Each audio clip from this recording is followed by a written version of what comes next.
অনেক বড় বড় সেলিব্রিটিজের বাবা আমি আজকে। এটা আমার জন্য অনেক ব্যাপার। আমার দিয়ে নেই তো কি হয়েছে, এটা আমার কতগুলো দিয়া দাঁড়িয়ে গিয়েছে। বৃদ্ধাশ্রম এটা করব এই কারণেই, আমি যখন রাস্তাঘাটে হাঁটি তখন আমি ওই এই বৃদ্ধ বাবা মা যখন ওই যে ঘুমায় থাকে রাস্তার মধ্যে, তখন আমি সহ্য করতে পারি না এগুলো। আমার তো মা বাবা নেই, আর দিয়া তো প্রয়াত, দিয়া দিয়ে তো চলেই গেল পৃথিবী ছেড়ে। তা আমি ওর মানে আল্লাহ যাতে ওকে সবসময় জান্নাতবাসী করে, তার জন্য এইগুলো আমার করা, যাতে আল্লাহ সবসময় যাতে সবাই হাতটা তুলন্ত দরকার মেয়েটার জন্য, আমার বাবা মার জন্য, আমাদের জন্য দোয়া করে। এটাই আর কি। কিছু মেয়ে বিয়ে দিয়েছি এ পর্যন্ত, 13টা আমার হয়ে গেছে অলরেডি বিয়ে, এতিম। আমার একটা এআই অ্যাসিস্ট্যান্ট তৈরি করা আছে বাসায়। সো আমি জাস্ট ওকে ওকে মানে ইনস্ট্রাকশন দিয়ে দিছি, ও কিন্তু আমার সম্পর্কে সবই জানে। আমি এখন এখানে আসছি সেটাও জানে, কার সাথে দেখা হবে, কী ধরনের কথা হবে সেটা সম্পর্কে জানে। সো আমি বাসায় কখন যাব সেটাও জানে এআই। সো এআই মানুষকে রিপ্লেস করবে না, কিন্তু যে এআইকে অ্যাডাপ্ট না করতে পারবে তাকে রিপ্লেস করে ফেলবে। আমাদের ফার্স্ট মানে বেস্ট সেলার যিনি ছিলেন, উনি মনে হয় সম্ভবত 72,000 টাকা সেল জেনারেট ও করেছে মাই 3 গড, দিনে। 3 দিনে! আজকে একটা চালা যদি ভারতের প্রধানমন্ত্রী হতে পারে, তা একটা ফুটপাতের ছেলেও তো বাংলাদেশের কিছু হতে পারে। হ্যালো এভরিওয়ান, আসসালামু আলাইকুম। Entrepreneur news present route to rise প্রোগ্রামে সবাইকে ওয়েলকাম করছি। আমি নুসরাত নীতি, সাথে কিন্তু আছেন দুজন খুবই স্পেশাল গেস্ট। চলুন পরিচয় করিয়ে দেই। আমাদের সাথে কিন্তু আজকে আছেন এমডি মনিরুজ্জামান অপূর্ব ভাইয়া, এবং আরও আছেন আমাদের এমডি নুরুদ্দিন ভাইয়া। ভাইয়া কেমন আছেন? আলহামদুলিল্লাহ ভালো আছি। বর্তমানে কি নিয়ে ব্যস্ত থাকা হচ্ছে?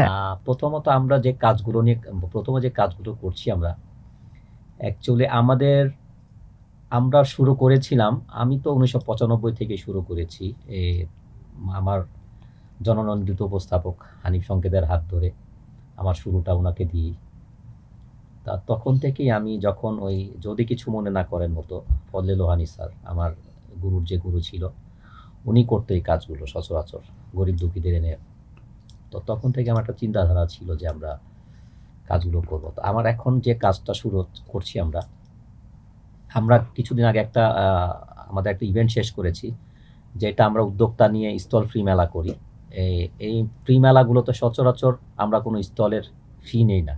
এটা তো কেউ করে না ভাইয়া, উইদাউট এনি চার্জ কেউ তো স্টল মানে ফ্রি স্টল এটা হয় না। এটা আপনার এই উদ্যোগ কোথা থেকে আপনি নিয়েছেন? আসলে এই উদ্যোগটা ওই যে প্রথমে বললাম যে আমার গুরু হানিফ সংকেত ইন্সপায়ার হয়েছেন তার থেকে? হ্যাঁ, তারই ইন্সপায়ারে আমি আসলে এই কাজগুলো করি। আমি দেখি যে উনি যখন গরিব দুঃখীদের এনে ইত্যাদিতে নিয়ে বিভিন্ন প্রকার ওদেরকে হেল্প করে, তখন আমি চিন্তা ভাবনা করি যে আমি ডিফারেন্ট কিছু করব, যে আমার গুরুর কাছ থেকে সাজেশন নিয়ে দেখি কি করা যায়। তখন আমি চিন্তা ভাবনা করলাম যে উদ্যোক্তা তো অনেক হয়েছে বাংলাদেশে, লক্ষ লক্ষ উদ্যোক্তা, আসলে সবাইকে সুযোগ দেওয়ার মতো আমার ক্যাপাসিটি নাই যদিও, কিন্তু আমি চিন্তা করি যে আসলে এরকম দুস্থ মানে অভাবগ্রস্ত উদ্যোক্তাদের যদি এনে আমি আমার এই সংগঠন দিয়ামনি কমিউনিকেশনে যদি এনে আমি কিছু করতে পারি এদের জন্য, সেক্ষেত্রে আমি দোয়া পাবো তাদের। ইভেন কি আমার দিয়ামনি কমিউনিকেশনটাও সবার কাছে পরিচিতি আসবে। আপনার হাত ধরে তো অনেক উদ্যোক্তা অনেক ভালো কিছু করেছে, ব্যাপারটা আপনার কেমন লাগে? আসলে এটা তারাই বলে যে আসলে না, ভাইয়া যে কাজগুলো করছে, বা আমি উদ্যোক্তাদের যাদেরকে উঠিয়েছি, বা যারা আমার হাত ধরে উঠতেছে, বা ওদের একটা পরিচিতি আসতেছে, বা বিভিন্ন মিডিয়াতে তারা পরিচিত হচ্ছে, এটা আমার কাছে দেখেও ভালো লাগে যে না, তারা আমার সুনামটা করে। এটাই আমার সবচেয়ে বড় পাওয়া উদ্যোক্তাদের কাছ থেকে। আমি কিন্তু উদ্যোক্তাদের কাছ থেকে কোনো টাকা পয়সা নিচ্ছি না, কিচ্ছু নিচ্ছি না। আচ্ছা আচ্ছা, এবার একটু চলে যাব নুরুদ্দিন ভাইয়ের কাছে। ভাইয়া কেমন আছেন? জি আলহামদুলিল্লাহ ভালো আছি, আপনি কেমন আছেন? আলহামদুলিল্লাহ ভালো আছি। বর্তমানে কি নিয়ে ব্যস্ত থাকছেন? বর্তমানে আমার পাশে মনিরুজ্জামান অপূর্ব ভাইয়াকে ধন্যবাদ জানাবো, আপনাকে ধন্যবাদ জানাবো, এন্টারপ্রেনার নিউজকে ধন্যবাদ জানাবো আজকে এই ফ্লোরে আমাকে কথা বলতে দেওয়ার সুযোগ করে দেওয়ার জন্য। এবং ভাইয়াকে সবসময় আমি থ্যাঙ্কস জানাবো, এবং ভাইয়ার পাশে বসা আছি, এটা আমার জন্য একটা সৌভাগ্য। তো রিসেন্টলি যে কাজটা আমরা শেষ করলাম, ভাই যেটা বললো যে উদ্যোক্তাদের নিয়ে ফ্রি স্টল যেই এক্সিবিশনটা আমাদের ছিল রামপুরাতে, সেটা শেষ করার পর এখন আমরা বর্তমানে আগামী 17 জুলাইতে একটা প্রোগ্রাম করতেছি আইডিবি কাকরাইলে। সো এখানে মূলত হচ্ছে বিজনেস কনসালটেন্সি এবং স্টার অ্যাওয়ার্ড, যেটা দিয়ামনি কমিউনিকেশনের যে এই 16 বছর যাবৎ যেই প্রোগ্রামগুলো করতেছে সেটার আঙ্গিকে সিজন 3 যে প্রোগ্রামটা, স্টার অ্যাওয়ার্ড প্রোগ্রামটা, এই প্রোগ্রামটা হতে যাচ্ছে আগামী 17 জুলাইতে। তো এটা নিয়ে খুব ব্যস্ততার মধ্যে যাচ্ছে, এবং এখানে যেহেতু বড় একটা প্রজেক্ট, সো এটা নিয়ে ভাইয়ের সাথে কাজ করা হচ্ছে, এই ব্যস্ততার মধ্যে দিয়ে যাচ্ছে।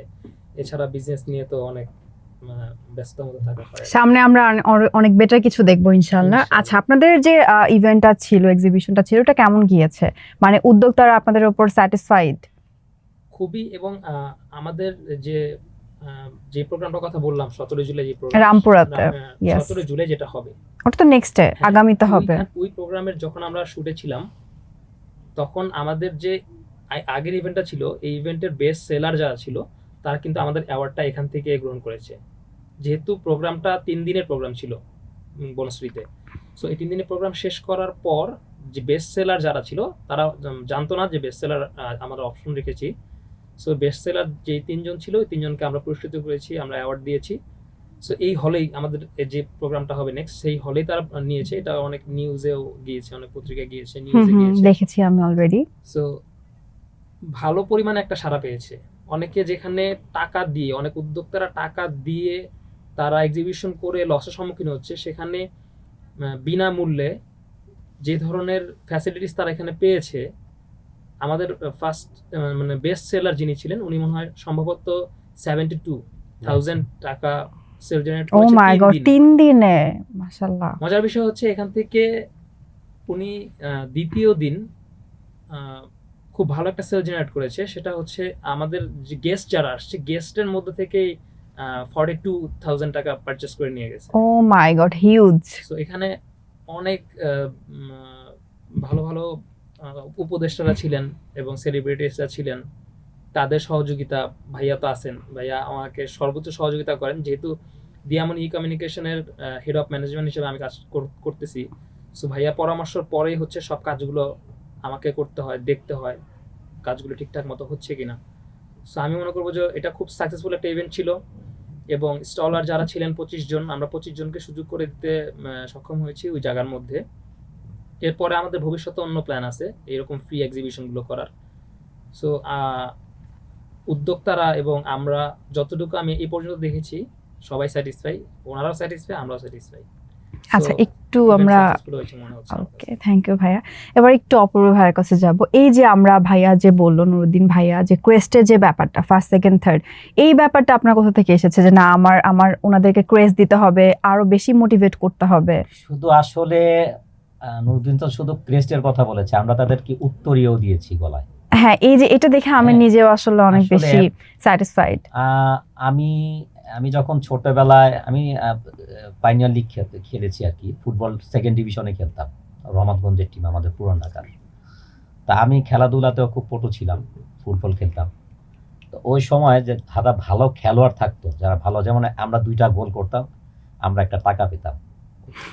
ওই ছোটবেলার ইয়াটা আমি এখানে নিয়ে আসছি, যে আসলে যারা ভালো করতেছে মেলা, ওরা যাতে আরো ভালো করতে পারে, যার কারণে এই সুবিধাটা আমার, এই সুযোগটা দেওয়া, ওদেরকে নিয়ে আইডিবি ভবনে নিয়ে ওদের ভয়েস নিয়ে ওদের রেকর্ড করে ওদের মিডিয়া কাভারেজ করে দেন, তার পুরস্কারটা আমি দিয়েছি ওই হলের মধ্যেই। তখন ওরাও বলল, মানে ওরা যারা মানে আপনার যারা এটা পেয়েছে তাদের মনও বড় হয়েছে, তারা আরো আরো ইন্সপায়ার হয়েছে। হ্যাঁ, 2-4 জনকে খুব সুন্দর একটা উদ্যোগ ছিল। এটা একটা দোয়া, কিন্তু আমি মনে করি এটা একটা দোয়া। যখন এই যে 25টা উদ্যোক্তা হাসি মুখে বাসায় গিয়েছে, এই 25টা উদ্যোক্তা তার রিজিকটা তৈরি করে দিয়েছি আমি, তার বাবা মা বা তার বাচ্চারা খাচ্ছে টাকাটা, তাই না? তা এই যে একটা দোয়া, আমি এটাই সব সময় আশা করি ওদের কাছ থেকে। আমি দোয়া কিন্তু টাকা দিয়ে পাওয়া যায় না। টাকা দিয়ে পাওয়া যায় না। আজকে আমি অপূর্ব হয়েছি আমার জননন্দিত উপস্থাপক হানিফ সংকেতের জন্য। আমার গুরু কথাটা আমি সবসময় বলি, কারণ তার হাতেই আমি তৈরি। 95 থেকে পর্যন্ত লেগেই আছি তার পিছনে, কাজ করছি, ভালো ভালো কাজ করছি, দেখছে, সেও খুশি হচ্ছে, এটা আমার জন্য বড় দোয়া।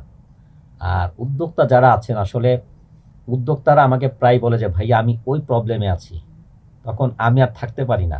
আমি আসলে বিনা স্বার্থে আমি দৌড়ে চলে যাই, যে ও বিপদ, একটা ফ্যামিলিতে প্রবলেম হচ্ছে। যেমন কিছুদিন আগে একটা উদ্যোক্তা একটা মেলা করেছিল, তার হাজবেন্ড বেতন পায় 25,000 টাকার মতো, তা সে একটা ধানমন্ডিতে একটা মেলা করেছিল, 15,000 টাকা তার 3 দিনের Charge স্টলটি ছিল। ভাড়া চার্জ হুম। ছিল। তো তখন সে 15,000 টাকা সেল করতে পারেনি। আমাকে বলেছে, ভাই আমি একটা স্টল নিচ্ছি, আপনি একটু সাপোর্ট দিয়ে না। আমি যতটুকু পেরেছি আমি সাপোর্ট দিয়েছি তাকে। তো তখন সে সেল করলো লাস্ট 2,000 টাকা 3 দিনে। তখন বাসার মধ্যে আসলো, হাজব্যান্ড খুব অত্যাচার করলো তার উপরে। তখন আমাকে সে কান্নাকাটি করে আমাকে ফোন দিল যে ভাইয়া, হাজব্যান্ড প্রায় 25,000 টাকা বেতন, তো আমি 2,000 টাকা ঘর আনতে পারি নাই, ভাইয়া আমাকে তো ঘর থেকে বের করে দিয়েছে আপনার ভাই। মাই গড। তা আমি বললাম, কেন, কি হয়েছে? কয় ভাইয়া, বেতনের টাকার থেকে আমি তাকে এই মেলাটা আমি করেছি, আমি সেল করতে পারিনি, বিধায় আমাকে বের করে দিল। তখন তৎক্ষণাৎ তার হাজব্যান্ডকে আমি ফোন করলাম যে ভাইয়া, এই ঘটনাটা কেন হলো, কেন করলেন ভাই? কয় দেখেন, আমার তো কষ্টের টাকা ভাই, এটা তো আমার কষ্টের টাকা, আমি তাকে বলেছি যে তুমি তো মেলা যায় না। তো সেক্ষেত্রে সে যখন ফেলার হলো, তখন আমি তার বাসায় গিয়ে হাজির হলাম একটা সময় রাতের বেলা 10:15 বাজে। তখন আমি মানে এক পর্যায়ে অভিভাবক হিসাবে বসলাম তাদের সাথে, যে আপনি এটা কেন করলেন, তার গায়ে হাত তুলেন কেন? তো বললো, ভাইয়া দেখেন, আমার কষ্টের টাকা, আমার ঘরে বাজার নাই ঠিক মতো, আমার ওয়াইফ মেলা করে, আমি না করি তাকে। আমি বললাম যে না করবেন কেন, এটা তো তার একটা যুদ্ধ, এটা তো আপনাদের জন্যই করা। তখন আমি কি করব? তখন আমি বললাম, ভাই 5,000 টাকা আপনি নেন, আপনার যদি কোনো টাকা প্রয়োজন মনে করেন তখন আপনাকে আমি হেল্প করব যে কোনো ব্যাপারে। তখন 5 ওয়ে সালাম করলাম, আর তার জামাই নিজেই আমার জুনিয়র। আমি বললাম, না, 5 ওয়ে সালাম করবেন না, সালাম করবেন আল্লাহকে। তখন খুশি হয়ে বললো যে ভাইয়া, সে নেক্সট মেলাতে, যে এবারে আমার মেলাতে প্রায় 25,000 টাকার মতো সেল করছে ফ্রি মেলা 3 দিনের এই যে রামপুরাটাতে। রামপুরহাটে। ওয়াও। তা উনি খুব খুশি হলো যে ভাইয়া দেখেন, আমি আপনার এখানে ঢুকে আমি আরেকজনের মেলা করেছি, আমি সেল করতে পারিনি, এটা আমার দ্বিতীয় মেলা, অথচ দ্বিতীয় মেলাতে আমি 25,000 টাকা সেল করেছি ভাইয়া। আমি তখন আমার মনটা ভালো লাগলো যে না, এইটা কিন্তু একটা বড় পাওয়া ছিল। তার আপনার husband মাধ্যমে ছিল। উপরওয়ালা তার রিজিক হ্যাঁ, খুলে হ্যাঁ। দিয়েছে। তখন এবং তার মেয়ের বিয়েটাও আমি দিচ্ছি সামনে, দেখতে পাবেন। আমি তো নিয়ে 14টা বিয়ে হবে আমার, এই 3 মেয়ে। তা ওর হাজব্যান্ড ওয়াইফ দুজনই আছে। তো মেয়ের আবার বাবা নেই, যার আমি যে উদ্যোক্তাটা আছে তার বাবা এবং আচ্ছা মা নেই। আচ্ছা। তার মেয়ের বিয়ের দায়িত্বটা আবার আমি নিয়েছি আর কি। তো সচরাচর এই কাজগুলো আমি করি শুধু দোয়া পাওয়ার জন্য। আমার কোনো স্বার্থ নাই এখানে, আমি কখনো এগুলো নিয়ে স্বার্থর দিকে তাকাবো না। আর সামনে আমার অনেক বড় একটা প্রজেক্ট আসতেছে, সেটা জানবেন আপনারা, যেহেতু একটা বৃদ্ধাশ্রমের চিন্তা ভাবনা চলছে। এটা আমি কিছুদিন আগে এটিএন বাংলাকেও বলেছি।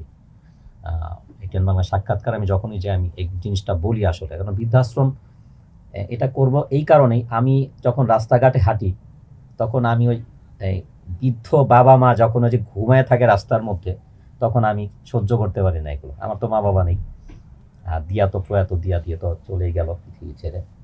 তা আমি ওর মানে আল্লাহ যাতে ওকে সবসময় জান্নাতবাসী করে, তার জন্য এইগুলো আমার করা, যাতে আল্লাহ সবসময় যাতে সবাই হাতটা তুলন্ত ওকে আর মেয়েটার জন্য, আমার বাবা মার জন্য, আমাদের জন্য দোয়া করে। এটাই আর কি। থ্যাংক ইউ ভাইয়া। এবার একটু নুরুদ্দিন ভাইয়ের কাছে আসবে। ভাইয়া, আপনার এই পেশায় আসার পেছনে কার অবদান ছিল, বা কার অনুপ্রেরণা, বা কাউকে দেখে মোটিভেট থাকে না যে আমরা কাউকে দেখে মোটিভেট হয়ে একটা কাজ করি? মূলত বিজনেস কনসালটেন্ট হয়ে ওঠার জন্য মূলত বিজনেস কনসালটেন্সিটা করি না আমি, বা ওইরকমভাবে চিন্তাও করিনি যে আমি অ্যাজ এ বিজনেস কনসালটেন্ট হব। এটা শুরু হয়েছে বিজনেস অ্যাজ এ এন্টারপ্রেনার হিসেবে, যখন আমি বিজনেস করি এবং বিভিন্ন বিজনেসের সাথে কাজ করতে গিয়ে আমার কাছে মনে হয়েছে যে সেল প্রসেসটাই শুধুমাত্র যে বিজনেস, এটা না। তখন আমি ডিপলি যখন চিন্তা করলাম, তখন দেখলাম যে আসলে অনেক কিছুর উপর ডিপেন্ড করে আমাদের বিজনেস। একজন এন্টারপ্রেনার বিজনেস অনেক কিছুর উপর ডিপেন্ড করে। ভাইয়া কিছুক্ষণ আগে বললো যে ফ্যামিলি প্রবলেম। সো বিজনেসটা অনেক কিছুর উপর যখন ডিপেন্ড করে, তখন আমি চিন্তা করলাম যে ভাইয়াকে বললাম যে ভাইয়া, আসলে এই উদ্যোক্তা যারা আছে তাদেরকে আমাদের কনসালটেন্সি দেওয়া উচিত। তাদের অনেক ধরনের প্রবলেম আছে। আমরা মনে করি শুধু সেল জেনারেট না হইলেই মনে হয় আমার বিজনেসের প্রবলেম, আমার প্রোডাক্টের প্রবলেম থাকলে মনে হয় আমার বিজনেসের প্রবলেম, বা আমার কম্পিটিটর অনেক, এটা আমার বিজনেসের প্রবলেম। ইন্টারনাল অনেক প্রবলেম থাকতে পারে। ইন্টারনাল অনেক প্রবলেম থাকতে পারে। এই জন্য আমি চিন্তা করলাম যে না, এটা সলিউশনের জন্য এই উদ্যোক্তাদের বুঝাইতে হবে যে প্রবলেম কোথায় কোথায় হইতে পারে একটা বিজনেসে। তখন ভাইয়ার ইন্সপিরেশনে আমি এই কনসালটেন্সি প্রোগ্রামগুলো শুরু করি। এখন ফুললি দিয়ামনি কমিউনিকেশনের এখান থেকে আমি হচ্ছে গিয়ে বিজনেস কনসালটেন্সি প্রোগ্রামগুলো পরিচালনা করতেছি এবং সেমিনারগুলো পরিচালনা করতেছি। যারা একদম নতুন উদ্যোক্তা তাদের সব থেকে বড় ভুল কোনটা আপনার মনে হয়? এরা আসলে যারা একদম নতুন তারা আসলে তাদের প্রোডাক্টের প্রেমে পড়ে যায়। যেমন কেন বললাম, যখন একজন নতুন উদ্যোক্তা তৈরি হচ্ছে তখন সে তার যে প্রোডাক্টটা সে সিলেক্ট করতেছে, ধরে না এটা কিভাবে সিলেকশনটা হয়, অন্য কেউ একটা বিজনেস করে প্রফিট করছে, অনেক টাকা জেনারেট করছে, ও তো 3 পিস বিক্রি করে এখন তো গাড়ি বাড়ি করে ফেলছে।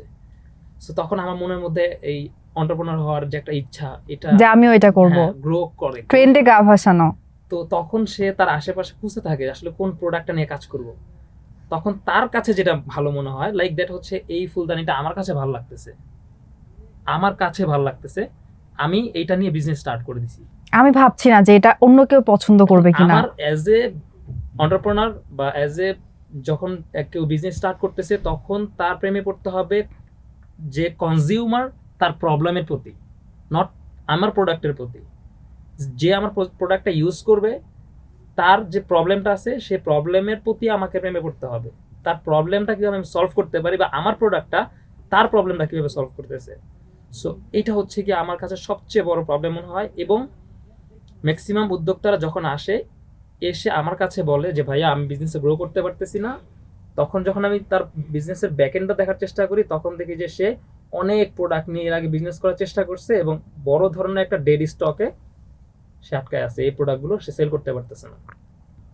সো এটার জন্য আমি বলবো যে যারা উদ্যোক্তা হতে যাচ্ছে নতুন, তারা মাস্ট বি মার্কেট রিসার্চ করতে হবে তার প্রোডাক্টের ডিমান্ড আছে কিনা, এবং এই প্রোডাক্ট ওই যে তার কনজিউমার যে কিনবে তার কি ধরনের প্রবলেম সলভ করতেছে এইটা বুঝে দেন তাকে মার্কেটে আসতে হবে।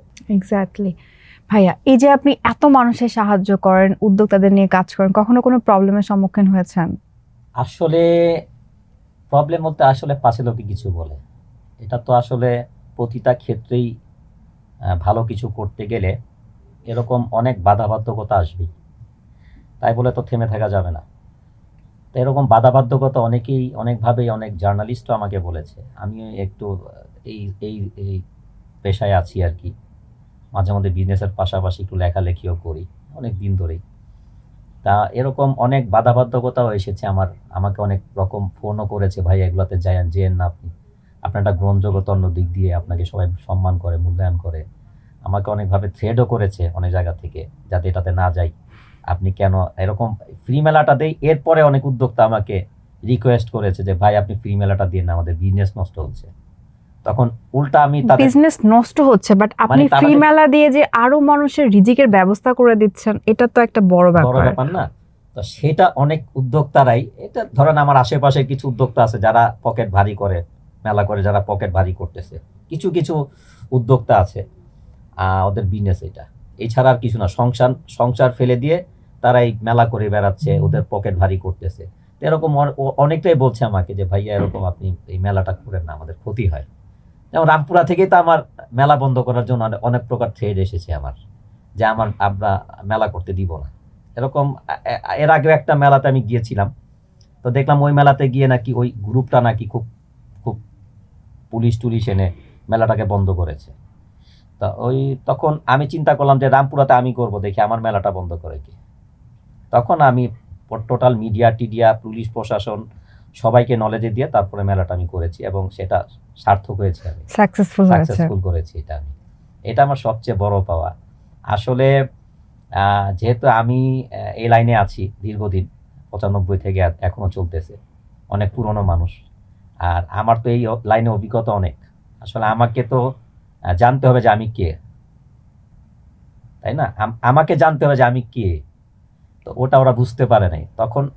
আর ওর মেলার মধ্যে ওই যারা এই জ্ঞানজামটা করেছিল এর আগের মেলাতে অন্য জনের, তখন ওই গ্রুপটার আমার এখানে আশেপাশে কেউ ছিল না, কারণ আমি ওভাবে প্রোটেকশন নিয়ে মেলাটা করেছি।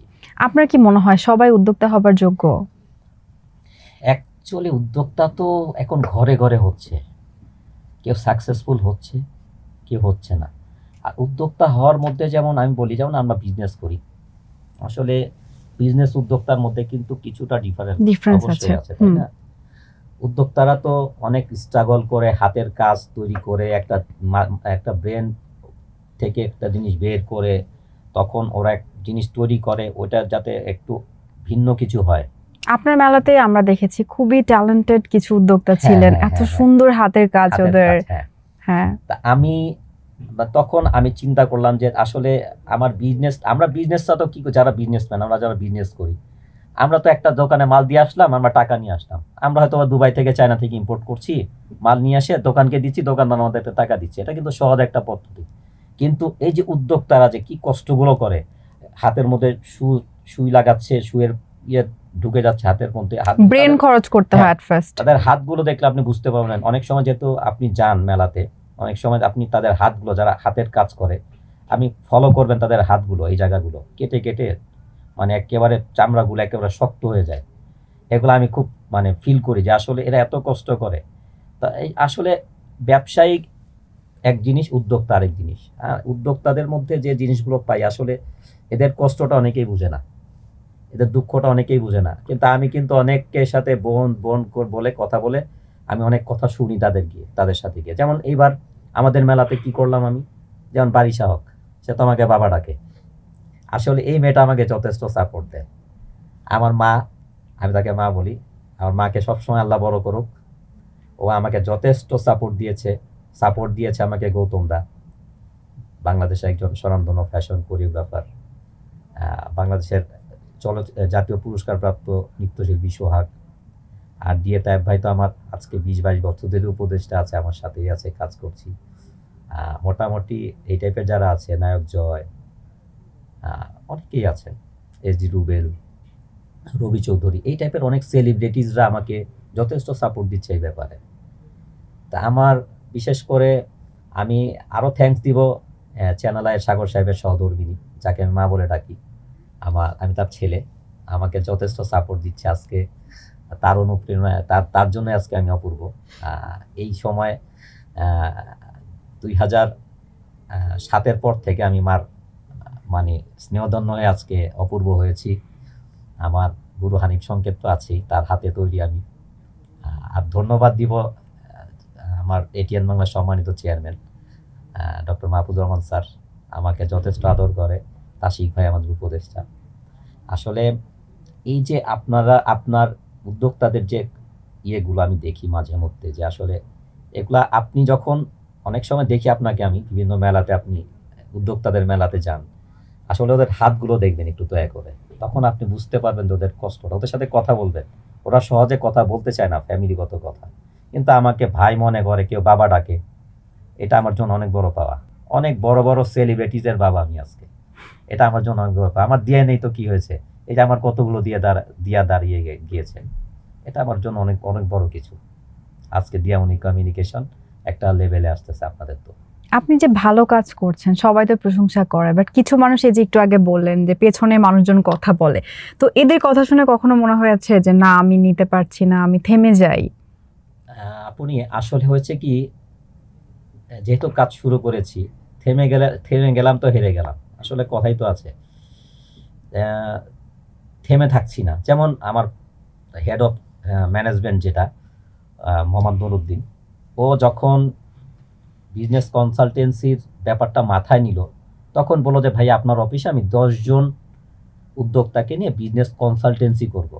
আমি বললাম যে ঠিক আছে তুই কর, আমার অফিসের মধ্যে চেয়ার আছে, তুই কর।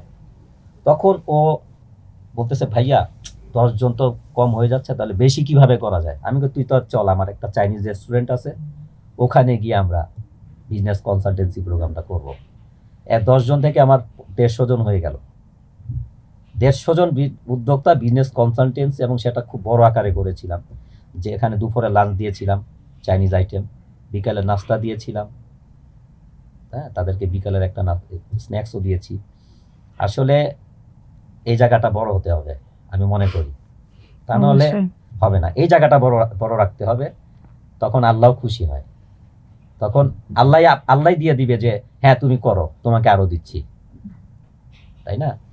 তা আমি মনে করি যে উদ্যোক্তাদের পাশে প্রতিটা যারা মেলা অর্গানাইজ করে, আমি মনে করি যে বছরে 2টা অন্তত পক্ষে ফ্রি মেলাদেরকে দিয়ে এদের সংসার চালানোর জন্য, যারা অভাব অনটন যাদের সংসারে আছে, এদের খোঁজ খবর নিয়ে এদেরকে দিয়ে 2টা করে ফ্রি মেল অন্তত পক্ষে বছরে করা উচিত, এটা আমি মনে করি।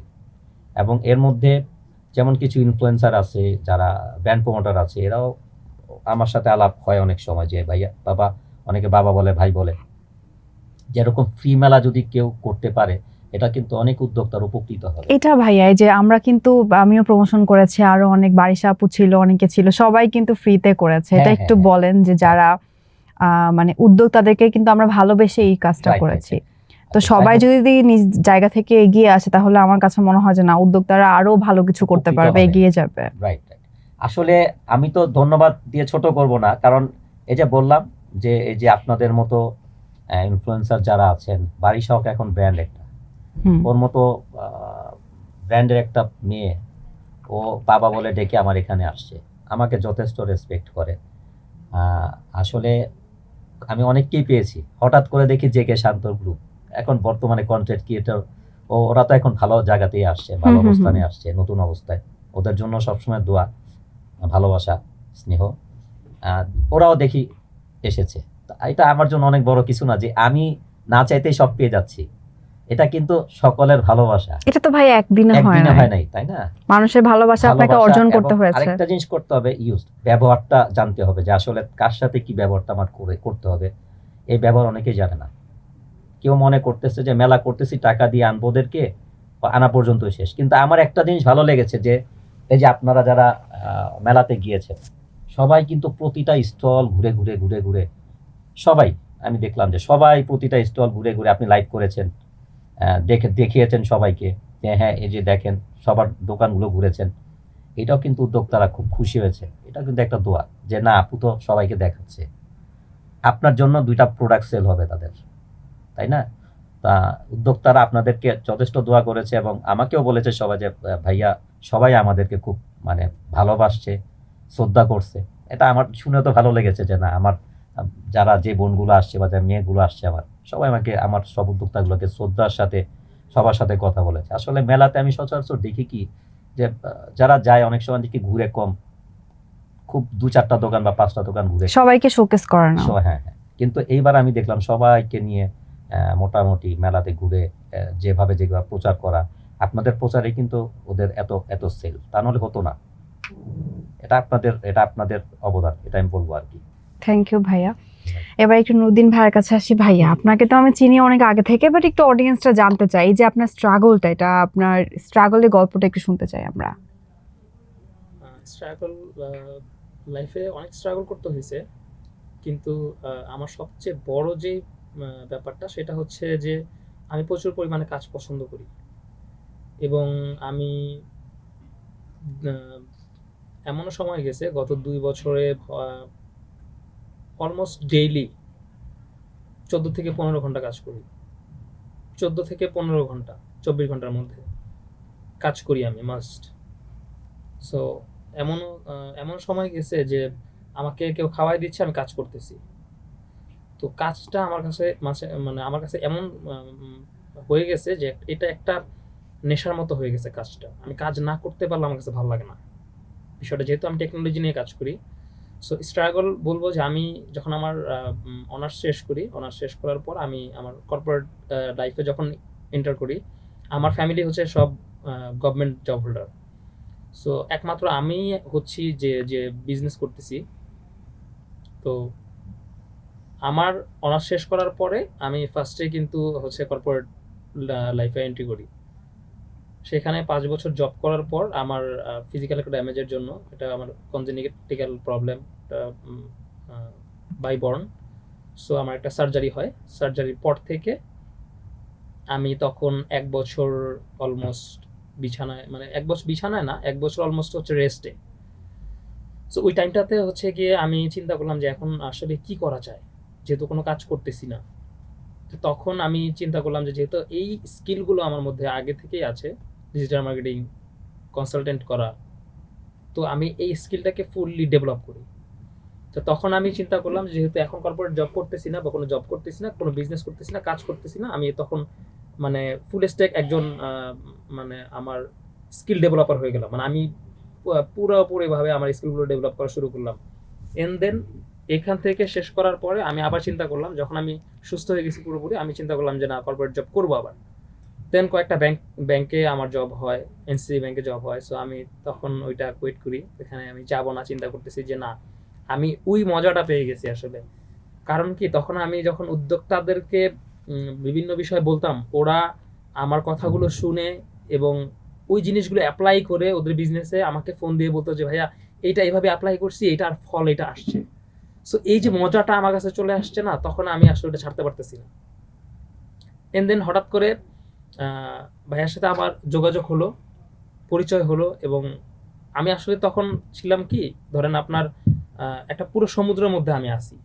এখন আমি এখান থেকে আসলে কি করা উচিত, অনেক উদ্যোক্তা আমার আশেপাশে আছে, অনেকে আমার কাছ থেকে কনসালটেন্সি নিচ্ছে, পরামর্শ নিচ্ছে। সো ওইখান থেকে ভাইয়া আসলে আমাকে সবকিছু গুছায় নিয়ে আসছে যে না, বিষয়টা আসলে এইভাবে না, এইভাবে করে করলে তুমি এইভাবে করে আগাইতে পারবা। সো ভাইয়ার পরামর্শে, ভাইয়ার হাত ধরে এখন পর্যন্ত আছি। সো এইভাবে তখন হচ্ছে কি আমি এই জিনিসগুলোকে আসলে আসলে গুছায় নিয়ে আসছি যে না, আমার তাহলে যেহেতু আমি এখন আর জব করতেছি না বা জব করব না, এইটাই যেহেতু আমি আমার লাইফে নিয়ে নিছি, সো আমি এখন থেকে এটাই করব। এন্ড দেন এর পাশাপাশি যেটা আমি করলাম, আমি হচ্ছে কি আমার একটা কোম্পানি দাঁড়া করায় ফেলছি, সেটা হচ্ছে মেটাসফট বিডি। এটা হচ্ছে একটা সফটওয়্যার কোম্পানি এবং ডিজিটাল মার্কেটিং এজেন্সি।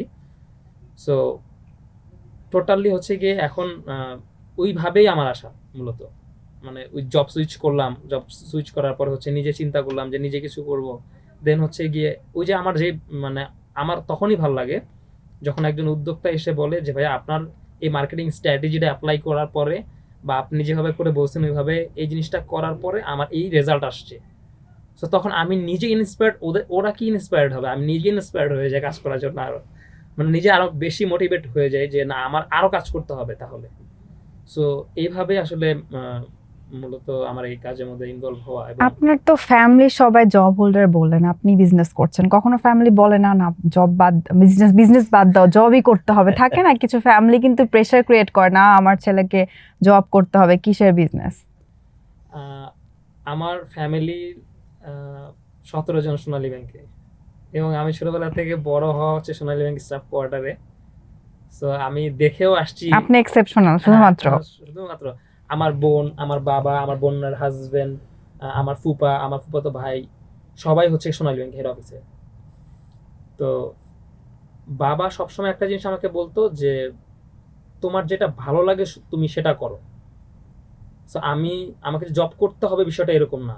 যখন আমি জব করতাম তখন জব করতাম, যখন আমি বাবা দেখলো যে জবের চাইতে আমার এই দিকটাতে আমার মনোযোগটা বেশি, তখন আব্বু সাপোর্ট করতো আমাকে, কখনো বলতো না এইভাবে যে তোমার সোনালী ব্যাংকে জব করতে হবে। হ্যাঁ, একটা সময় বলতো অনার্স শেষ করার আগে, কিন্তু যখন আব্বু দেখলো আমার ইন্টারেস্টটা হচ্ছে টেকনোলজি বেস, তখন থেকে আব্বু বললো যে না, তুমি আসলে এটা করো। এবং এটা বলার পিছনে কারণ হচ্ছে আব্বু দেখতো যে, বা ফ্যামিলি মানুষজন দেখতো যে আমি আসলে যে কাজটা করতেছি এই কাজটার রেজাল্টটা ঠিকঠাক মতো আসতেছে। যে আপনি প্রথমে একটা কথা বলছেন না, যে উদ্যোক্তাদের প্রবলেমগুলো কি, তো বেশিরভাগ ক্ষেত্রে যেটা হয়, যেহেতু আমি ডিজিটাল মার্কেটিং এজেন্সি রান করতেছি, কোন একটা কোম্পানির জন্য যখন আমি একটা স্ট্র্যাটেজি মেক করার পর যখন তাদের সাথে বাজেটিং নিয়ে বসার পর তখন যখন আমি তাকে কোশ্চেন করি যে এইটা হচ্ছে কি স্ট্র্যাটেজি, এইভাবে করে কাজ করবো, মার্কেটিং প্ল্যানিং এইটা, কন্টেন্ট প্ল্যানিং এইটা, এইভাবে করে বাজেটটা যাবে, সে আমাকে কোশ্চেন করে যে এই বাজেটের ফলে আমার রোয়াজটা কি আসবে।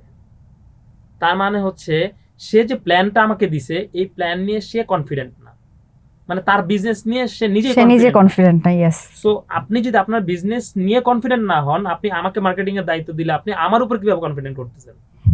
সো আমি সবাইকে বলবো যে আপনি আপনার, যেমন আমি আমার যে প্ল্যান, ভাইয়াকে আমি বলি, ভাইয়া আমাকে বলে যে 17 তারিখে প্রোগ্রামের কি অবস্থা, আমি বলি যে ভাইয়া সব ঠিকঠাক আছে, আর কোনো কথা বলে না ভাইয়া। এখন কেন বলে না?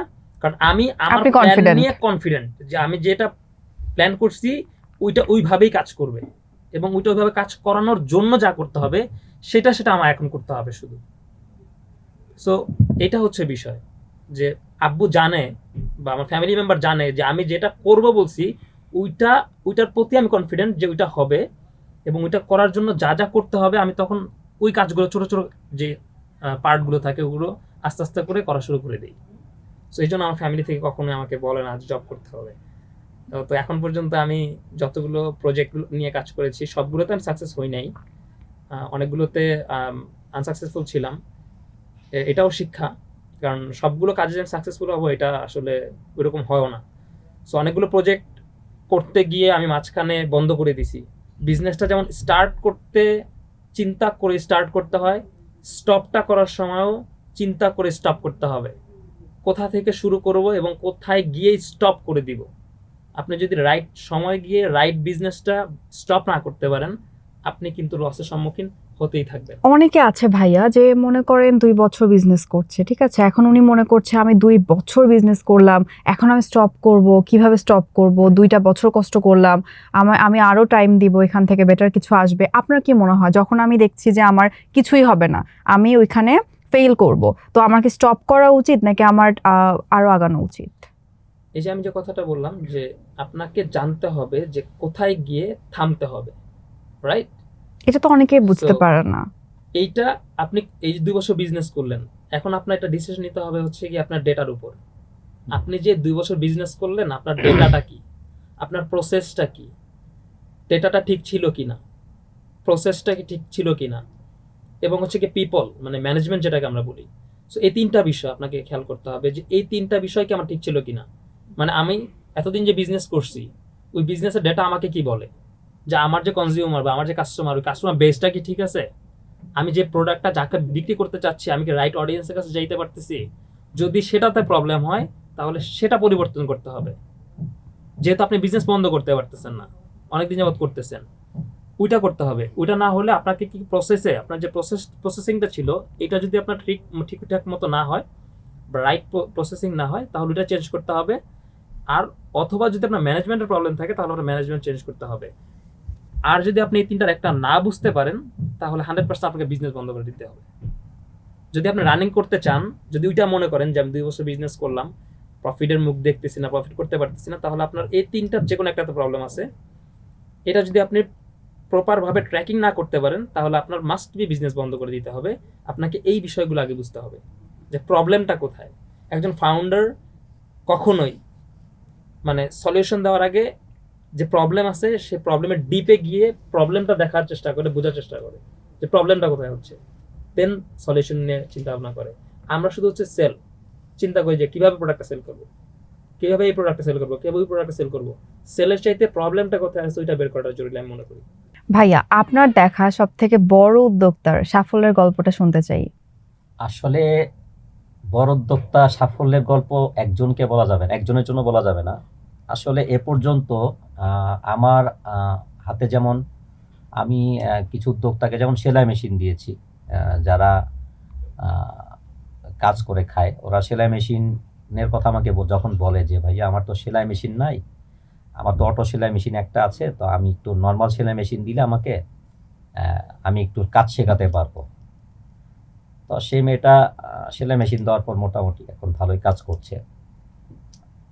আরেকজনকে দিয়েছিলাম, তার হার্টের প্রবলেম এবং তার সার্জারি করা, আল্লাহ তাকে বাঁচিয়ে রাখুক, সেও সেলাই মেশিন পেয়েছে। এই গত রমজানে আমি দিয়েছি এদেরকে। এরা এখন মোটামুটি এখন আল্লাহর রহমতে এরা কাজ করছে ভালো, ওদের ট্রেনিং সেন্টারও করেছে। এটা একটা গল্প। আর ফুডের ব্যাপারে যেটা বলবো, যেমন এখন মতিঝিল এরিয়াতে বেশিরভাগই অফিস আদালতগুলোতে আমার উদ্যোক্তারা খাওয়া সাপ্লাই দিচ্ছে। নারী উদ্যোক্তারা। হ্যাঁ, নারী উদ্যোক্তারা যারা ফুড নিয়ে কাজ করছে, এরা দুপুরে একজন খাওয়া দিচ্ছে, বিকেলবেলা আরেকজন তাদেরকে স্ন্যাক্স দিচ্ছে, বিকেলের নাস্তাটা আর কি। তা এরকম এখন কার নাম আমি বলব, প্রায় 35 জন উদ্যোক্তা এ পর্যন্ত তাদের ফুড নিয়ে, কেউ দুপুরবেলা তাদের খাওয়া দিচ্ছে, কেউ বিকেলবেলা তাদের স্ন্যাক্সটা দিচ্ছে। তা আসলে এইটা আমার সবচেয়ে বড় পাওয়া যে আমি এদেরকে এদের খাওয়াগুলোকে আমি সাপ্লাই দিতে পারতেছি, ওদের মাধ্যমে ওরা দিচ্ছে। এতে কিন্তু আমি কোনো টাকা পয়সা তাদের কাছ থেকে নেইও না, চাইও না, আমি কখনো নিবও না, কারণ এটা ওদের কর্মের ফসল। ওরা খুব কষ্ট করে এই রোদে ভিজে, বৃষ্টিতে ভিজে ওরা কষ্ট করে খাওয়া দিচ্ছে, আর এই টাকা আমি খাবো, এটা আমার ভিতরে ঢুকবেই না কোনোদিনও। তা এরকম অনেক উদ্যোক্তা আছে, যেমন কিছু মেয়ে বিয়ে দিয়েছি এ পর্যন্ত, 13টা আমার হয়ে গেছে অলরেডি বিয়ে, এতিম। একটু আগে বলেছি এটা আমি। তো আমার প্রথম যখন আমি মেয়েটাকে বিয়ে দিই, এটা আমি আরেকটা চ্যানেলে বলেছিলাম, তো আমি জুরাইনে চা খেতে নেমেছি, রোডে খুব জ্যাম, চার জন্য খুব মানে চা পান করতে ইচ্ছে করছে, তখন গাড়িটা একটা সাইডে রেখে চা খেতে নামলাম। তো একটা চার টং দোকানের মধ্যে দেখি একটা মেয়ে চা বিক্রি করছে, তার কাছ থেকে চা খেলাম। পাশে দেখি খুব ভালো একটা ছেলে ভিক্ষা করতেছে। এখন আমি একটা ডিসিশন নিলাম, এটা কিন্তু একটা বিশাল বিশাল একটা স্টোরি। তখন আমি ডিসিশন নিলাম যে এদেরকে কি করা যায়। আমি তখন মেয়েটাকে জিজ্ঞাসা করলাম যে তুমি কি বিয়ে করছো? বলে না স্যার, আমি তো বিয়ে করি নাই, আমাকে কে বিয়ে করবে? আচ্ছা ঠিক আছে। তখন আমি বললাম ঠিক আছে, আমি যদি কোনো তোমাকে বিয়ের ব্যবস্থা করে দিই, ধরো রাস্তার একটা ছেলেকে আমি তোমাকে বিয়ে করায় দিলাম, তাকে যদি আমি গড়ায় দিই, তুমি বিয়ে করবা? বলে হ্যাঁ। আচ্ছা গেল। তখন ওই ভিক্ষুক যে ছেলেটা ভিক্ষা করতেছে, সে কিন্তু কর্মঠ, মানে মানে সে কিন্তু মানে তার হাত পা সব আছে, কিন্তু কোনো কাজ পায় না হয়তো, বা যার কারণে ভিক্ষা করতেছে। তখন তার ডাইকা নিয়ে আসলাম। আমি জিজ্ঞাসা করলাম যে তুমি কি এই আমি যদি তোমাকে বিয়ে দিয়ে দিই, কোনো ধরো সে চা বিক্রি করে বা কোনো দোকান আছে ছোট, কয় স্যার বিয়ে করে আমি কিভাবে খাওয়াবো কিভাবে? আমি বললাম বিয়ে করে তুমি খাওয়াবা কিভাবে, এটা আমার দায়িত্ব। তখন আমি বিয়েটা দিলাম দুইজনকেই। বিয়ে দিয়ে দিচ্ছেন? হ্যাঁ। ও মাই গড। এটা আমার প্রথম জীবনের ইতিহাস, সেটা জুরাইনের ইতিহাস। আমার কাছে ছবিও আছে সেটার, আমার ডকুমেন্টস আছে, আমি ডকুমেন্ট ছাড়া কোনো কথা বলি না। তখন বিয়ে দিয়ে ছেলেটাকে আমি রিক্সা কিনে দিলাম। আমি বলছি তুমি বিয়ে করছো, এবং তাকে যখন আমি বিয়ে দিয়েছি, মেয়েটাকে পার্লারে নিয়ে এমন সাজসজ্জা করেছি, এবং আমার সাথে তার ছবিও আছে, তাকে স্যুট কিনে দিয়েছি এলিফ্যান্ট রোডে নিয়ে 8,000 টাকা দিয়ে, জুতা কিনে দিলাম 3,000 টাকা দিয়ে। বলে স্যার এগুলা কি স্যার আমারে মানাবে? আমি বলি স্যার না, আমি তোমার বাপ। তখন আমি নিয়ে কিছু মুরব্বী নিয়ে প্রায় 50 জন 60 জনের মতো যাত্রাবাড়ি এরিয়ার কিছু, তারপর এখানে ওই যে কমিউনিটি পুলিশ আছে, ওদেরকে নিয়ে আমি ওদের কমিউনিটি পুলিশের অফিসেই বিয়েটা দিলাম। বিয়ে দিয়ে তুমি মনে হয় দেখেছো, আমি খাতা সই করাচ্ছি, তাদের বিয়ের কাবিননামাতে। হ্যাঁ আমি সই করাচ্ছি, আমি নিজে বসে। বিয়ে দেওয়ার পর এখন আমাকে মুরব্বীরা বলতেছে যে আমি টাকা দিব, ভাই আমি কি করতে পারি আপনার জন্য? আরেকজন বলতেছে কমিউনিটি পুলিশের হেড আসছে, ভাই আমি কি করতে পারি আপনার জন্য? আমার জন্য কিচ্ছু করা লাগবে না। এই যে মেয়েটা টং দোকান করে, যে পুলিশ যে মানে প্রশাসনিক লোকজন কিছু বাইরের লোকজন ওদেরকে ডিস্টার্ব করে, এটা আপনারা বন্ধ করেন, যাতে করে এই ঘুরে দুইটা লোক চলতে পারে, বিজনেস করে খেতে পারে। তো তখন টোটালি তাদের উপর একটা সুনজর আসলো সবার। তখন আমি এটা ভাবিনি আসলে যে এটাকে আমি মিডিয়াতে প্রচার করব বা আমি ইচ্ছা করে পারতাম, কিন্তু সেটা আমি করি নাই। তো তখন আমি বিয়েটা দিয়ে তাকে যখন আমি রিক্সা কিনে দিলাম 1 সপ্তাহ পরে, আমি বিয়ে দিয়ে সুন্দর মেয়ের একটা টিনের ঘর, মেয়ে ভাড়া নিয়ে থাকে টুকটাক। আমি বলছি তুমি আর কখনো রাস্তায় ভিক্ষা করবা না, তুমি আমাকে বাপ ডাকছো তো, আমি তোমাকে। আচ্ছা মজার বিষয় হচ্ছে আজকে তারা মালয়েশিয়া, সেটা আমারই অবদান। আমি তার দুজনকে 8 লাখ টাকা দিয়ে মালয়েশিয়া পাঠাইছি।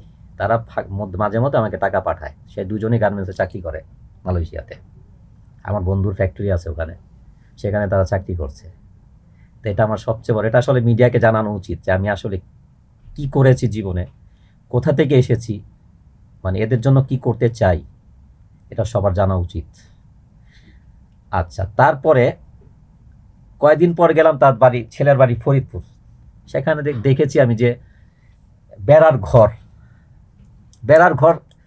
আমি সেদিন এই তো গত বছরের আগের বছর আমি গিয়েছি, যে দেখি যে তাদের চারপাশে ওয়াল, ছাদের টিন।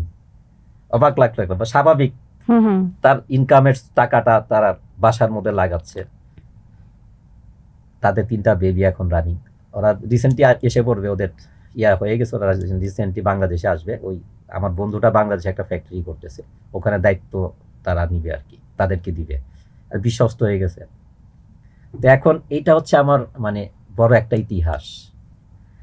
আচ্ছা, তারপরে কিছু মাদ্রাসার ছেলে আছে যারা কোরআন শরীফ, কোরআনের হাফেজ হয়েছে, এরকম অনেক মাদ্রাসাতে আমি গিয়েছি। তার মধ্যে ফার্মগেট একটা মাদ্রাসা ছিল, ছোট্ট একটা মাদ্রাসা, 70 জন স্টুডেন্ট।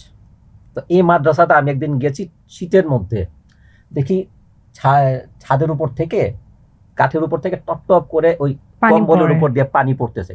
তো আমাকে হুজুর দেখাইলো যে ভাইয়া আমি কি করতে পারি। আমি বললাম যে ঠিক আছে, এটা ছাদ করার দায়িত্ব আমি নিলাম। আচ্ছা, কম্বল কয়টা লাগবে? 70টা কম্বল লাগবে। আচ্ছা, কোরআন শরীফ কয়টা লাগবে? 70টা। জায়নামাজ 70টা। আচ্ছা, এটার আমার ভিডিও ফুটেজ আছে, আমি দেখাইতে পারবো। এগুলা বিভিন্ন চ্যানেলেও প্রচার হয়েছে। আমি আনুষ্ঠানিকতার মাধ্যমে এদেরকে কম্বল দিলাম, কোরআন শরীফ দিলাম, জায়নামাজ দিলাম, ইভেন তাদের ওখানে ফ্রিজ কিনে দিয়েছি, উইথ ছাদ আমি ঠিক করে দিয়েছি। এরকম অনেক কিছু ইতিহাস অনেকে জানেন আমার সম্পর্কে। তা আমি যখনই মিডিয়ার সামনে বসি, আমি কিছু কিছু ইতিহাস বলি মিডিয়ার সামনে, যে আসলে দরকার আছে, আপনি যে দরকার। সমাজসেবামূলক কাজগুলো তা করছেন, আসলে মানুষ ইন্সপায়ার হবে। বাংলাদেশে অনেক সংগঠন আছে দেখছি আমি, আসলে আমারও তো টাকা নেই, পয়সা নেই, কিন্তু আমি সরকারের কাছ থেকে কিছু চাই না। আমি সরকারকে জানান দিতে চাই যে সরকার যাতে, যে সরকারই থাকুক বাংলাদেশে, সরকার যাতে এই সমস্ত দরিদ্র অসহায়দের দিকে নজর দিক, নজর দিয়ে এদেরকে ভালো একটা জায়গা তৈরি করে দিক। কেন আজকে ভিক্ষা করবে এরা, কেন আজকে অভাব-অনটন থাকবে এদের, এটা যাতে না হয়, আমার সরকারের কাছে এটা অনুরোধ। আর আরেকটা ব্যাপার বলবো যে উদ্যোক্তাদেরকেও বলবো, আপনারাও সচেতন হবেন, কারণ আপনাদের সচেতন হওয়া উচিত। আপনাদের যা আছে, অনেক উদ্যোক্তা খুব ইস্টাবলিশড, আমি জানি। আপনারাও একটু এগিয়ে আসেন এদের জন্য। অনেক উদ্যোক্তারা আমার দিকে চেয়ে থাকে, অপূর্ব ভাই মেলা করবে কবে, মেলা করবে তারপর যাব। আমি ওদেরকে বলি যে না, মেলার আশাতে তোমরা কিন্তু কখনো তোমাদের কাজকে নষ্ট করবা না। প্রায় উদ্যোক্তাদেরকেই বলি, আমি মেলা হয়তো বা 2 মাসে 3 মাসে একটা করি, বড় করেই করি। এর আগে সাভারেও করেছি, এর আগে মিরপুরেও করেছি, যেটা আমি অনেক বাধার মধ্যে করেছি। তখন দেশের সরকার ছিল না, 24 তারিখে, যেটা 5ই আগস্টের পরে, তখন দেশের অবস্থা খুব শোচনীয়। তখন একটা মেলা করে মিরপুরে আমি রেকর্ড করেছি, এটা 50 জন উদ্যোক্তাকে ফ্রি মেলা দিয়েছিলাম মিরপুর একটা কমিউনিটি সেন্টারে।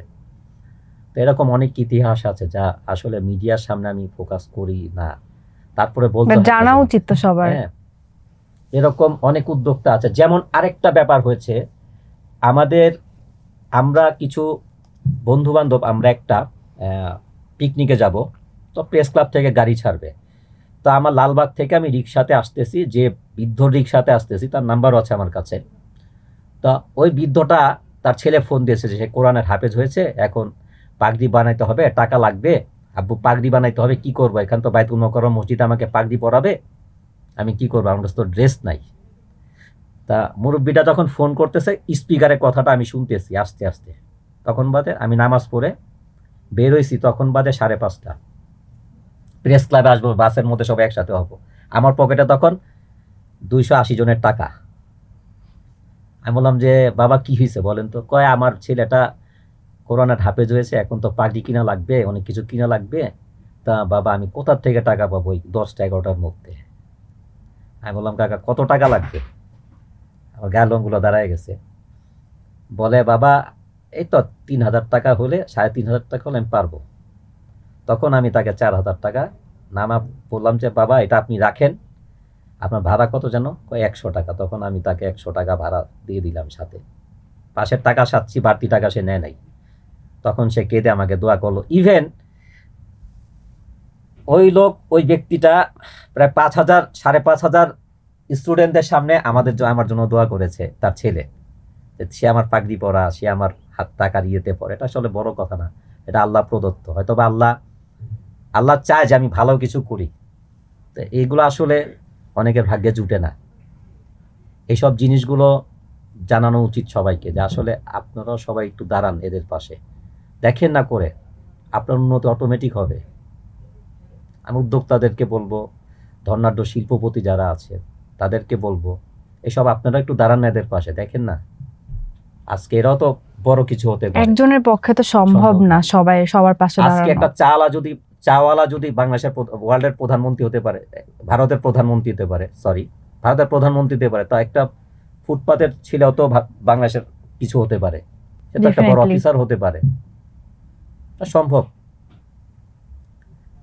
তো এইরকম কিছু ইতিহাস আমার জীবনে আছে, আসলে অনেক ইতিহাস আছে, আসলে বললে শেষ করা যাবে না।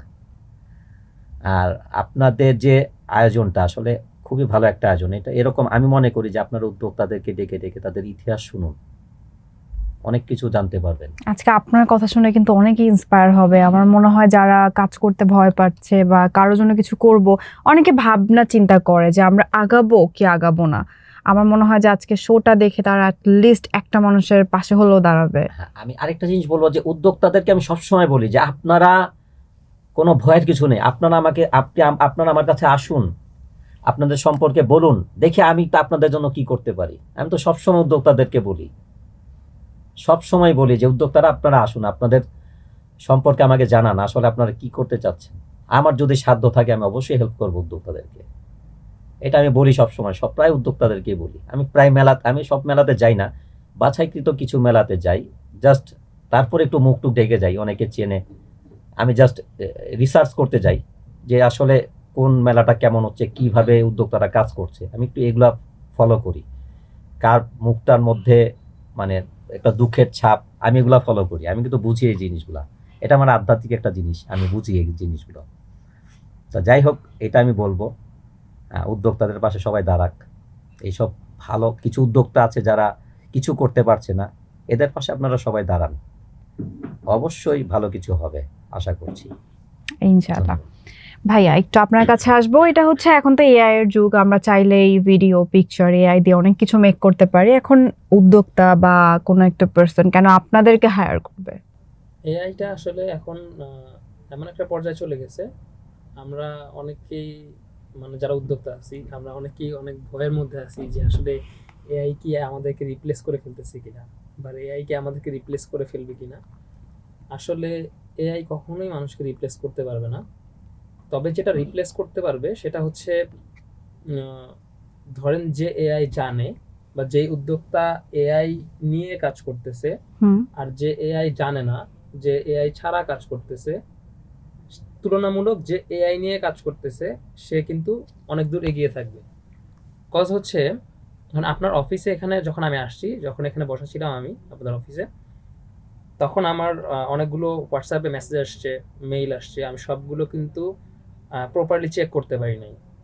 সো এখন কিন্তু ক্লাউডের মতো মানে ফুল পাওয়ারফুল হচ্ছে গিয়ে এআই টুলসগুলো আছে, এবং অনেকগুলো এআই টুলসকে এই ক্লাউডের মধ্যে হচ্ছে আপনার কোলাবরেট করা যায় বা ইন্টিগ্রেট করা যায়। সো আমার একটা এআই অ্যাসিস্ট্যান্ট তৈরি করা আছে বাসায়।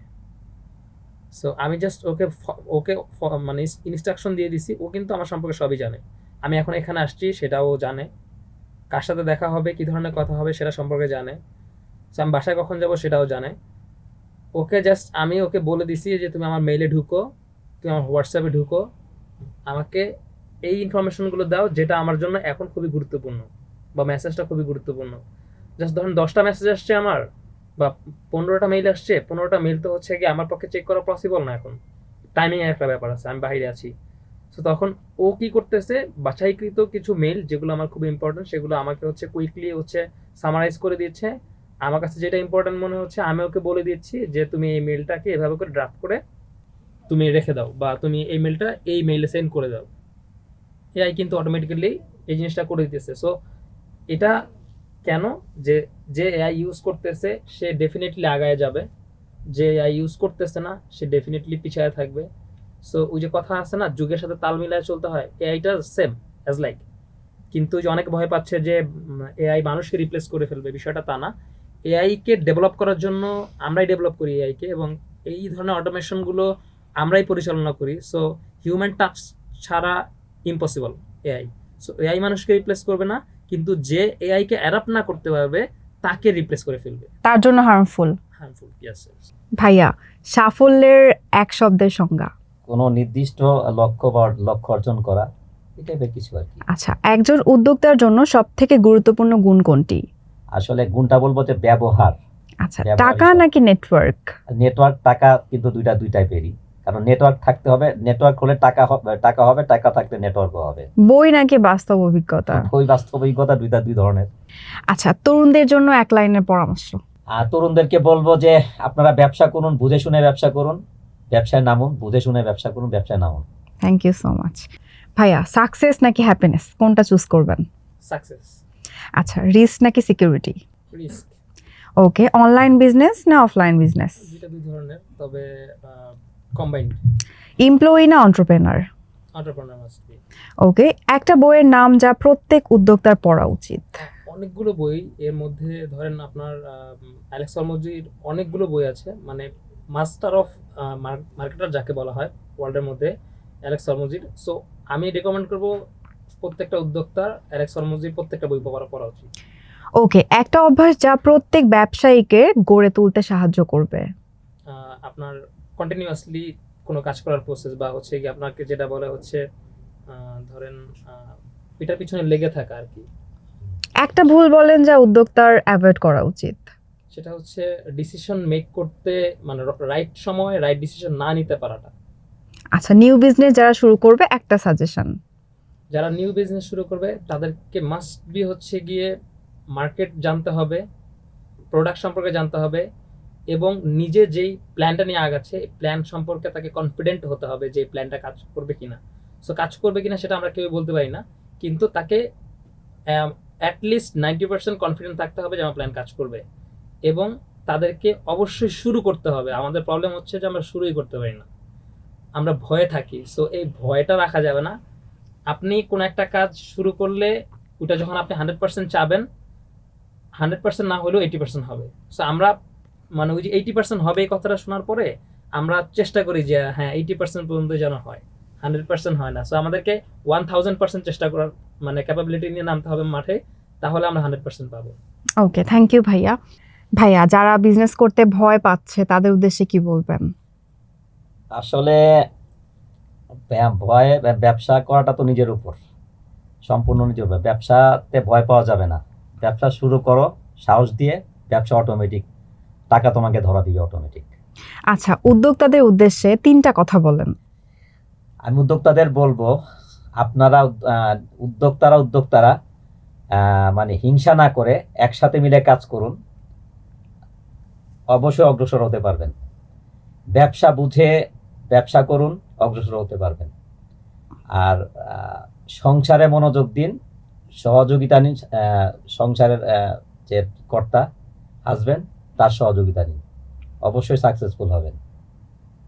আপনি যদি শূন্য থেকে আবার শুরু করতেন তাহলে আপনি কি করতেন বা কি হতেন? আসলে শূন্য থেকে শুরু করতে হলে আগে আমার জানতে হবে যে আগে কি বিজনেসটা করব, আমি কেন ইনভেস্টটা করব, আগে জানতে হবে আমার এটা, তারপর না আমি বিজনেসটা শুরু করব।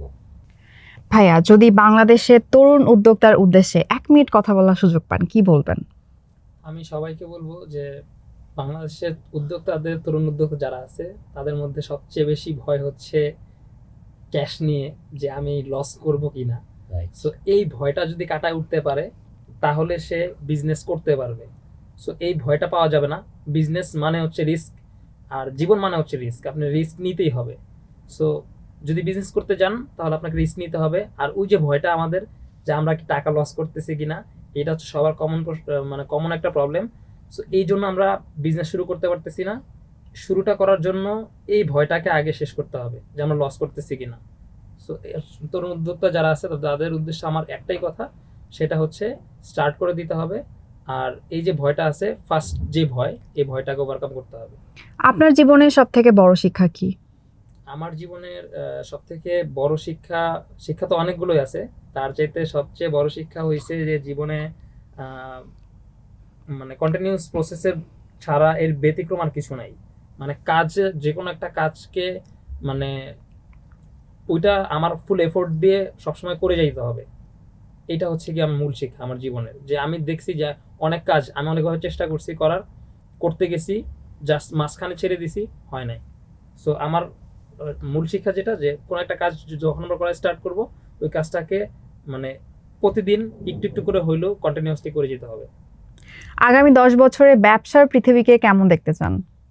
খুবই উন্নত একটা বিশ্ব দেখতে চাচ্ছি, যেটা খুব এআই নির্ভর হয়ে যাবে, এবং প্রতিটা উদ্যোক্তা, আমি মনে করি প্রতিটা উদ্যোক্তা যেন তাদের যে বিজনেসগুলো আছে, যেমন অনলাইনে যারা বিজনেস করতেছে বা অফলাইনে বিজনেস করতেছে, তারা তাদের এই নলেজগুলো বৃদ্ধি করে। কারণ ম্যাক্সিমাম এখন যেটা করতেছে, নলেজ না থাকা, আমি বলতেছি না নলেজ নাই, আমি বলতেছি যে প্রপার নলেজ, বিজনেস সম্পর্কে প্রপার নলেজ না থাকার কারণে তাদের বিজনেসে তারা অনেকটা পিছায় আছে। সো আমি দেখতে চাই যে আগামী 5 বছরের মধ্যে প্রত্যেকটা উদ্যোক্তার অন্তত পক্ষে তাদের যে বিজনেসটা করতেছে এই বিজনেস সম্পর্কে ন্যূনতম একটা জ্ঞান নিয়ে বিজনেসে আসা উচিত। কারণ তারা জানতেছে না যে ফেসবুক পেজ কি, পেজের আন্ডারে একটা বিজনেস ম্যানেজার থাকতেছে, বিজনেস ম্যানেজারের আন্ডারে একটা অ্যাড অ্যাকাউন্ট থাকতেছে, অ্যাড অ্যাকাউন্টের আন্ডারে আমার পেমেন্ট গেটওয়ে থাকতেছে, এই ধরনের জিনিসগুলো জানতেছে না, যার কারণে সে লসের সম্মুখীন হচ্ছে, বিভিন্ন ধরনের প্রতারকের কাছে গিয়ে প্রতারণার শিকার হচ্ছে, মানে আমরা লসের মধ্যে ধরতে পারি। সো তার বিজনেস সম্পর্কে অ্যাটলিস্ট একটা জ্ঞান নিতে হবে। সো আমি বলবো লার্নিং প্রসেস মাস্ট বি, প্রতিদিন শিখতে হবে, মানে শেখার কোনো বিকল্প নাই। বিজনেস করি বা আমরা চাকরি করি, আমাদের শিখতে হবে মাস্ট বি। সাফল্যকে আপনি কিভাবে সংজ্ঞায়িত করবেন? সাফল্য মানে হচ্ছে কি, আমি আসলে নিজের মতো করে চলতে পারা, একটা হ্যাপিনেস খুঁজে পাওয়া নিজের মধ্যে। আসলে অনেক টাকা পয়সা এগুলোর মধ্যে আমি সাফল্যটা আসলে এটাকে আমি সংজ্ঞায়িত করব না। সাফল্য মানে হচ্ছে যে আমি আমার যে হ্যাপিনেস গুলো আছে, যেই ভালো লাগাগুলো আছে, সেইভাবে করে চলতে পারা, অন্যকে সহযোগিতা করা, অন্যের পাশে দাঁড়ানো, এইটাকে আমি বলবো যে একটা সাফল্য। আমি মনে করি এই সাফল্যের সংজ্ঞাটা এইভাবে হওয়া উচিত। ধন্যবাদ ভাই আপনাকে। সবাইকে অনেক অনেক ধন্যবাদ পুরো প্রোগ্রামটা দেখার জন্য। আজকে যারা প্রোগ্রামটা দেখলেন তারা কিন্তু অনেক কিছু শিখতে পারবেন। আমাদের সাথে 2 জন খুবই ট্যালেন্টেড পার্সন ছিল যারা উদ্যোক্তাদের নিয়ে অনেক কিছু বলেছে। সো আই হোপ প্রোগ্রামটা আপনাদের সবার অনেক পছন্দ হবে এবং এটা কিন্তু পেয়ে যাবেন এন্টারপ্রেনার নিউজের ইউটিউব চ্যানেলে।